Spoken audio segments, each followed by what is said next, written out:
Esse é um excelente exemplo daqueles animes antigos que nunca saem de moda, que apesar de diversos problemas que eu vou citando ao longo do vídeo, a trama de Nana gira em torno de diversas questões envolvendo relacionamentos, de forma inclusive que pode acabar tocando na sua ferida e pode acabar quebrando totalmente a percepção que você tem sobre a sua vida amorosa, dentre outras coisas.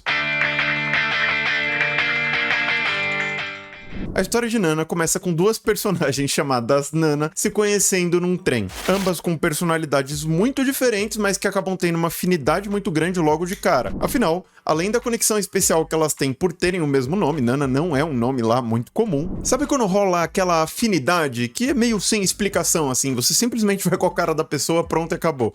Foi isso que aconteceu ali. Mas, as duas, com passados muito distintos, levaram vidas muito diferentes, com personalidades muito diferentes, acharam que nunca mais iriam se encontrar. No entanto, por uma coincidência ou conveniência do destino, passa-se um tempo e as duas acabam indo alugar o mesmo apartamento. Aí sabe como é que é? Rolou aquele constrangimento no primeiro momento, mas as duas acabaram se acertando, elas já se davam bem mesmo, e resolveram ser colegas de quarto. A história vai seguindo a partir daí, com essas duas vivendo a vida delas, enquanto elas moram juntas, vão se conhecendo melhor, mas não existe romance entre elas só são amigas.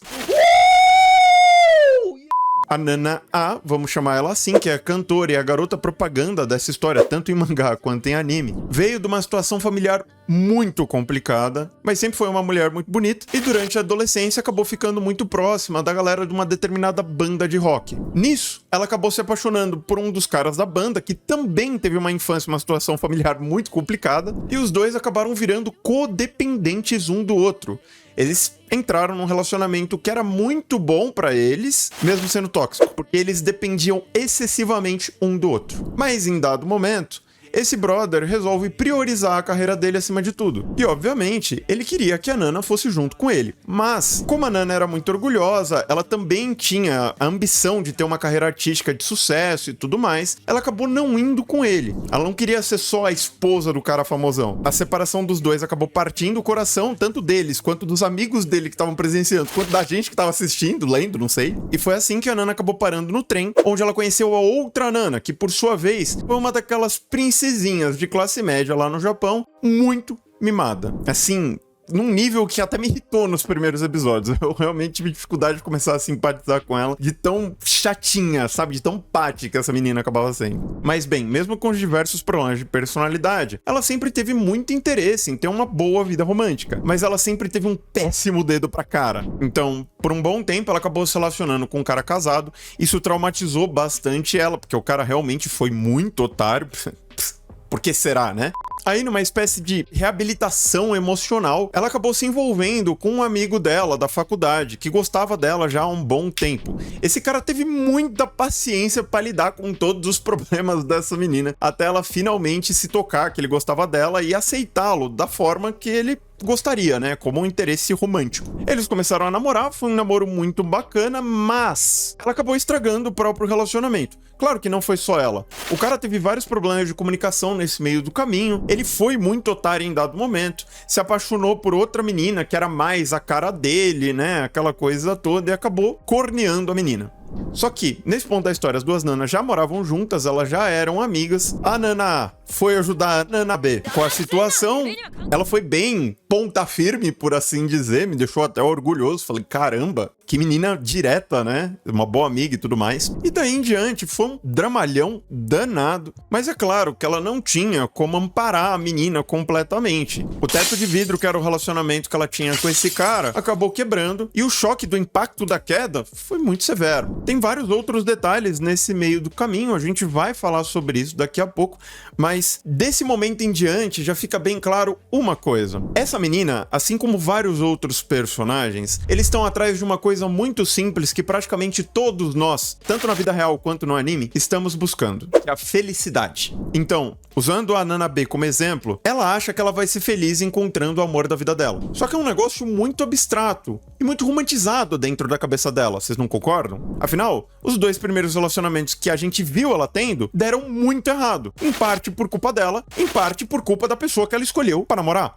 Mas passa-se os episódios e vocês acham que ela muda de comportamento ou não? Ela começa a tentar ser uma parceira melhor, ela começa a tentar amadurecer, ela começa a tentar buscar parceiros diferentes dos parceiros dela que ela já validou que davam errado ou não? E a resposta é muito triste, porque não. Ela tenta melhorar em muitas coisas, ela de fato amadurece com o passar dos episódios, até por isso eu acabo simpatizando cada vez mais com ela com o passar dessa história, mas ela ainda comete erros muito grosseiros que, pra quem tá de fora, são até bobos, e isso acaba fazendo ela sofrer demais da conta. Exemplo, ela acaba se envolvendo com um cara só porque ela era muito fã dele, da banda do antigo namorado da Nana. Só que esse cara, ele tem muitos problemas de comunicação. Ele é um cara difícil de conviver. E aí ela fica perdida, achando que ela não tá apaixonada, que ela tava ludibriada porque ele era muito famoso, aquela coisa toda e tal. Aí ela dá um pé na bunda nele, tipo, sem muita clareza, né? Sem ser firme, sem ser muito direta, por telefone. Só que o cara já é um cara complicado, que já tem problemas de comunicação. E por algum motivo, ele se apaixonou por ela. Ela não percebe isso, e ela dá um pé na bunda super torto nele pra ficar com outro cara da banda da Nana. Esse cara era o cara que ela pediu adeus, assim. Era o relacionamento dos sonhos dela. E aí ela começa a ter muito problema com um cara que não entendeu que tinha tomado um pé na bunda. E a situação fica muito cringe. E aí você fica... Caralho! E a decisão que ela toma, gente, de partir o coração. Dá pra entender o porquê ela resolveu abrir mão do que ela não queria abrir naquele momento. Dá pra entender o como e o porquê ela se conformou com a situação que ela escolheu. Afinal, ela escolheu por livre e espontânea vontade. E dá pra ver que ela até conseguiu encontrar felicidade, mas ela não conseguiu deixar pra trás o arrependimento e as pontas soltas do relacionamento que ela acabou encerrando. E uau, que situação horrível. Isso acontece não só com ela, mas com vários outros personagens, incluindo com a Nana. Então assim, é uma história muito bacana, bem produzida para os padrões da época, com um visual sensacional, dubladores, dubladoras maravilhosos. É gostoso de ver o anime. O mangá também é incrível. O único problema é que cada capítulo é quase uma bibliazinha para os padrões de um mangá. Os capítulos são bem longos, mas vale muito a pena, tá? Porque é uma história, assim, gente, envolvente demais. Não está nos meus favoritos à toa. É um dos melhores dramas que eu já consumi, fácil. Porque aborda essas questões humanas de maneira muito pé no chão, sabe? A vida dos personagens é basicamente a vida de uma pessoa comum, independentemente da época. Porque, óbvio, Nana é uma obra da minha geração. As pessoas da minha geração assistiram quando eram mais novas e até hoje muitas delas lembram com muito carinho. Por mais que a história não tenha sido concluída ainda. E provavelmente nem vá. E é outra coisa de partir o coração, porque todo mundo que soube assistir Nana, ler Nana e conseguiu apreciar todos esses pontos que eu levantei até aqui, fora os pontos que eu vou levantar mais pra frente, né? queriam que tivesse uma conclusão satisfatória nessa história. Pelo menos saber se eles vão continuar sofrendo até o final mesmo, ou se eles vão conseguir encontrar um pedacinho de felicidade que realmente satisfaça, né? E nos satisfaça no processo. Mas tá em ato há bons anos, desde que ela foi diagnosticada com problema de saúde dela, e sumiu. Desde então a gente não tem muitas notícias a respeito. Por conta disso, dificilmente Nana vai sair do hiato e, assim, é uma pena. Bleach já foi a maior dor de cabeça, a maior tristeza pra quem é fã como eu, por conta do tanto de tempo que demoraram pra dar continuidade em anime. E olha que o mangá nem tinha parado, né? Ele continuou, aquela coisa toda. Nana, o anime só não continua porque o mangá parou. E faz tanto tempo que isso aconteceu que ninguém mais praticamente acredita que isso aí vai voltar. Assim, é de partir o coração. De verdade, é de partir o coração. Mas enfim, uns minutos atrás eu falei sobre as complicações no relacionamento da Nana. Mas eu não entrei em detalhes a respeito disso. Também é muito complicado. Depois que a Nana começou a morar com a Nana B, ela tentou dar continuidade para a carreira artística dela. Nisso, os outros integrantes da banda antiga dela, que ela tinha com o ex dela, vieram pra auxiliá-la. Então o careca que toca bateria, um personagem muito legal, foi pra lá. E o loirinho, que acaba se envolvendo depois com a Nana B, também foi junto.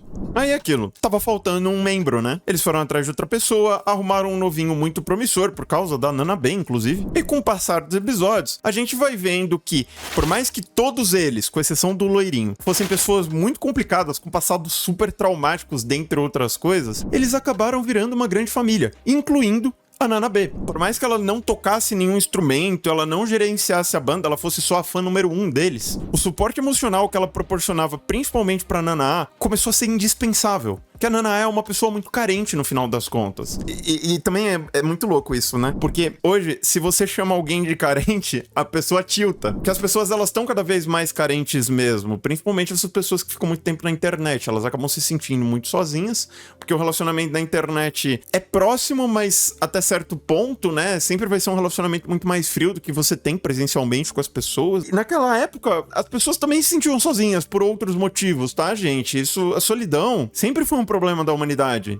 Sempre tiveram relatos de pessoas famosas, importantes, assim, de depressão por solidão, dentre outras coisas. Então, é muito compreensível a solidão que a Nana passava, até pela falta dos pais dela, né? A infância dela foi uma infância muito complicada, foi um negócio muito, muito pesado mesmo, que deixou a cabecinha dela totalmente bagunçada. E a partir do momento em que ela se separa do alicerce emocional dela, que era o ex dela, ela acaba desabando muito fácil. Só que, como eu falei, à medida em que elas vão se conhecendo e os episódios vão passando, fica nítido pra quem presta um pouco mais de atenção nesse tipo de coisa, que o substituto pro ex dela acabou sendo a Nana B. Claro que o ex dela não deixou de ser importante por causa da Nana B. Ele ainda tinha um papel muito importante a desempenhar pra Nana A. Mas a Nana B, quando ela começou a se relacionar com o brother da atual banda do ex dela, acabou se afastando da banda da Nana. E isso acabou deixando a Nana muito fora da casinha. Por mais que ela tivesse tendo um lance assim com o ex dela, a Nana B tava fazendo muita falta. E a Nana A, ela sentia um mix de culpa com remorso e inveja, enfim, ciúmes e... Nossa, que complicado, gente, que ficou a situação entre as duas, que complicado que ficou a relação entre ela e o ex dela, que já tava muito complicada, muito fragilizada desde que eles se separaram pela primeira vez. E também teve o caso do baterista da banda dela, que sempre gostou dela, mas sempre priorizou a felicidade do ex-guitarrista da banda, o ex da Nana e tudo mais. Ai, gente, que difícil. E o cara que namora a Nana também era dependente emocional dela, então vira um rolo danado. Eu tô tentando explicar de uma forma bem simplificada pra ficar compreensível pra todo mundo. Eu espero que eu não esteja piorando a situação ao fazer isso, né? Eu acredito que, como o editor tem passado as imagens na tela com frequência sobre o que eu estou falando que acontece, fique mais compreensível pra todo mundo que tá assistindo o vídeo até esse presente momento. Não tem como agradar todo mundo, mas a gente busca sempre agradar o máximo de pessoas possíveis, principalmente os inscritos aqui do canal. Inclusive, se você quiser fazer parte desse projeto, dessa empreitada, né, começar a acompanhar o conteúdo aqui no canal, não esquece de deixar o like, cogita se inscrever, desde que você entenda que eu não falo só sobre esse tipo de anime, não falo só sobre anime antigo, muito menos só sobre romance. Dá uma olhada na página do canal antes de tomar a sua decisão, certo? Eu vou ficando por aqui, um forte abraço e até a próxima!